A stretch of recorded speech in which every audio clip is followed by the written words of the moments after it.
Hi friends எல்லோரும் எப்படி இருக்கீங்க? இன்றைக்கி நம்ம ஸ்மால் கிச்சனில் ஒரு கிரேவி ரெசிபி பார்க்க போகிறோம். ரசம் சாம்பார் இதுக்கெலாம் தொட்டு சாப்பிடக்கூடிய ஒரு ரெசிபி தான் பார்க்க போகிறோம். வாங்க ஃப்ரெண்ட்ஸ் எப்படி செய்கிறேன்னு பார்க்கலாம். கிரேவி செய்கிறதுக்கு தேவையான அளவு 3 ஸ்பூன் எண்ணெய் சேர்த்துக்கோங்க. இவ்வளோ எண்ணெய் வேண்டாம்னா 2 ஸ்பூன் சேர்த்துக்கோங்க. அப்புறம் கொஞ்சம் கடுகு சேர்த்துக்கோங்க. கடுகு பொரிஞ்சதும் கருவேப்பிலை சேர்த்துட்டு ஒரு நார்மல் சைஸ் வெங்காயம் இந்த மாதிரி பொடியாக கட் பண்ணிவிட்டு சேர்த்துக்கோங்க. வெங்காயம் ரொம்ப கோல்டன் ப்ரௌன் வரணும்னு அவசியம் இல்லை, இந்த அளவு வதங்கினாலே போதும். அப்புறம் ஒரு நார்மல் சைஸ் தக்காளி சேர்த்துக்கோங்க. 1.5 ஸ்பூன் இஞ்சி பூண்டு பேஸ்ட்டு சேர்த்துட்டு நல்லா அதோட பச்சை வாசனை போகிற வரைக்கும் ஒரு 2 நிமிஷம் வதக்கி விட்டுட்டே இருங்க. இஞ்சி பூண்டு நல்லா மிக்ஸ் ஆகி இப்போ அதோட பச்சை வாசனைலாம் போயிடுச்சு. 100 கிராம் உருளைக்கிழங்கு இந்த மாதிரி தோல் சீவிட்டு கட் பண்ணி வச்சுருக்கேன், கொஞ்சம் பெருசாக அதை இதில் சேர்த்துட்டு நல்லா இந்த மாதிரி ஒரு 2 நிமிஷம் வதக்கி விட்டுட்டே இருங்க.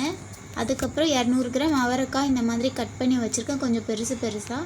இந்த சைஸ் உங்களுக்கு வேண்டாம்னா குட்டியாக கூட கட் பண்ணிக்கலாம். நான் இந்த சைஸில் கட் பண்ணி எடுத்திருக்கேன். அவரக்காய் உருளைக்கிழங்குலாம் சேர்த்து 2 நிமிஷம் வதங்கினதுக்கப்புறம் 1 ஸ்பூன் வீட்டு குழம்பு மிளகாய்த்தூள், 1 ஸ்பூன் தனியாத்தூள், 3/4 ஸ்பூன் கரம் மசாலா சேர்த்துக்கிறேன். மசாலாலாம் சேர்த்துட்டு 2லேருந்து 3 நிமிஷம் நல்லா மிக்ஸ் பண்ணி விடணும், மிளகாய்த்தூளோட பச்சை ஸ்மெல் போகிற வரைக்கும். நல்லா மிக்ஸ் ஆகி வதங்கினதுக்கப்புறம் நம்ம தண்ணி சேர்த்து குக்கரில் 2 விசில் விட போகிறோம். அதுக்கு தண்ணி ஃபஸ்ட்டு தேவையான அளவு எவ்வளோ அப்படின்னு சொல்லி பார்த்து நம்ம ஊற்றணும். ஃபஸ்ட் நான் ஒரு 3/4 கிளாஸ் தண்ணி சேர்த்துக்கிறேன். இந்த மாதிரி ஒரு சின்ன கிளாஸில் கொஞ்சம் தண்ணி எனக்கு எக்ஸ்ட்ரா தேவைப்படுற மாதிரி இருக்குது, அதனால் கூட கொஞ்சம் ஒரு 1/4 கிளாஸ் தண்ணி சேர்த்துக்கிறேன். தண்ணி சேர்த்துட்டு நல்லா மிக்ஸ் பண்ணி விட்டுக்கிறேன். அதுக்கப்புறம் ஒரு 2 விசில் விட்டுக்கிறேன். உருளைக்கிழங்கு போட்டிருக்கிறதால குழஞ்சிரும், அதனால் 2 விசில் மட்டும் விட்டுக்கிறேன். கொஞ்சமாக உப்பு சேர்த்துக்கிறேன்.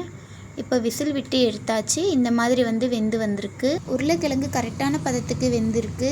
இந்த மாதிரி வெந்திருந்தால் தான் நம்ம ரசம் சாம்பார் கூடலாம் சாப்பிடும் போது ரொம்ப டேஸ்ட்டாக இருக்கும். அவரக்காய் கிரேவி இப்போ சூப்பராக ரெடி ஆகிடுச்சு. எனக்கு இன்னும் கொஞ்சம் ட்ரையாக வேணும், அதனால் ஒரு 2 மினிட்ஸ் லோ ஃப்ளேமில் வச்சு எடுத்துக்கிறேன். இந்த டிஷ் ரொம்ப நல்லாயிருக்கும். நீங்களும் வீட்டில் செஞ்சு பாருங்கள். செஞ்சு பார்த்து உங்களுக்கு எப்படி வந்துச்சுன்னு எனக்கு கமெண்ட்டில் சொல்லுங்கள். நம்ம சேனலுக்கு நிறைய ஃப்ரெண்ட்ஸ் உங்கள் லவ் அண்ட் சப்போர்ட் கொடுத்துட்ருக்கீங்க, அவங்களுக்குலாம் ரொம்ப நன்றி. புதுசாக நம்ம சேனலை பார்க்குற ஃப்ரெண்ட்ஸ் எல்லோரும் நம்ம சேனலுக்கு கண்டிப்பாக சப்போர்ட் பண்ணுங்கள். பாய்.